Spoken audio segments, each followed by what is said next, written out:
जीतला के बाद America England चल जाइए, बिल्कुल नहीं। पवन जीतला के बाद अपने माई, अपने बाप, अपने भाई के बीच में रहेगा।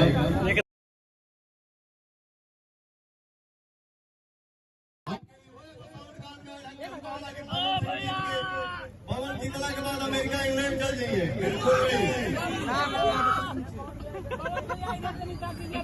पवन जीतला के बाद अपने माई, अपने बाप, अपने भाई के बीच में रहेगा, एकदम रहेगा। और एक हिंदुस्तानी जिसके दिल में हिंदुस्तान है, वो मंदिर के सामने कभी झूठा बात नहीं कर सकता। मैं कोई भी काम अपने जीवन में दिमाग से नहीं किया हूँ, ना ही करता हूँ, ना ही करूँगा। जो भी बोलता हूँ, जो भी करता हूँ, दिल से करता हूँ, दिल से बोलता हूँ। आप सिर्फ आशीर्वाद दीजिए, पवन यहीं पे जमीन लेगा, यहीं पे घर बनाएगा, आप सबके बीच में रहेगा, विकास का काम अपने जीवन में जितना भी विकास होगा आप सबसे पूछ के होगा। इसके बाद एक कलाकार के नाते बोल रहा हूँ, इसी कलाकार को सभा की धरती पर पहुंच से एक छोटी सही से